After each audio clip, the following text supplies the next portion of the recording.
Candidates who sat their Kenya Certificate of Primary Education this year are set to join Form 1 on the 2nd of August. Education Cabinet Secretary Professor George Magoha insists that every candidate has been placed in a secondary school except from those who are either over age, serving jail time, or in refugee camps.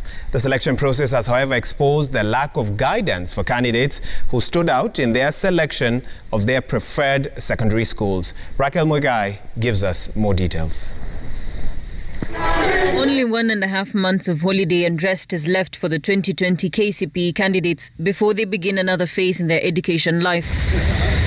The computerized selection process of the candidates to secondary schools, termed as fair and transparent by Education Cabinet Secretary Professor George Magoha. National schools attracting a high number of applicants, way above their existing capacities. I think there is a need for our teachers to educate the teachers that the best schools are not just the few that you are applying to. This year's Form 1 selection is fully computerized, right from the national to the sub-county schools. As such, there will be no selection of Form 1 candidates at sub-county level as has been the case in the past. Out of the 1,179,192 candidates who sat the examinations, 1,171,265 have been placed in secondary schools. The balance of 7,927 being candidates who are inmates, overage, and in refugee camps. 36,254 among them will join national schools, another 201,077 extra county schools.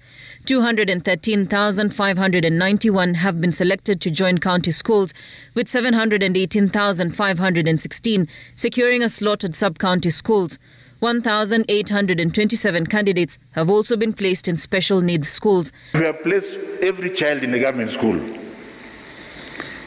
For those very senior government people who can afford, for example, to take a child to Kabarak, why don't you take your child there instead of saying, displace this junior, displace this one, and put mine there? Magoha warning school heads to desist from breaking away from the Ministry of Education fee guidelines. As the government seeks to ensure a 100% transition that has seen an increase in enrollment, 2.5 billion shillings has been allocated to the Teachers Service Commission in the next financial year for recruitment of 5,000 teachers. And this will increase the number of teachers under the TSC employment from 330,671 to 335,671. By the same token, we will also recruit 6,000 intern teachers at a cost of 1.2 billion in the next financial year. Dr. Nancy Macharia taking the time to also clarify on the recommendations offered by the Task Force on Curriculum Reforms Implementation, seeking to have new entry grades for teachers wishing to be registered to practice under the TSC. Such reforms will be implemented in a methodical, systematic and phased manner that will not disadvantage any past or present graduate of a valid education degree. That is a letter. The now expected Form 1 students will report to school a week after schools reopen for Term 1.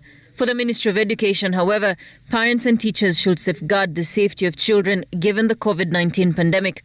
Raquel Muigai, Citizen TV.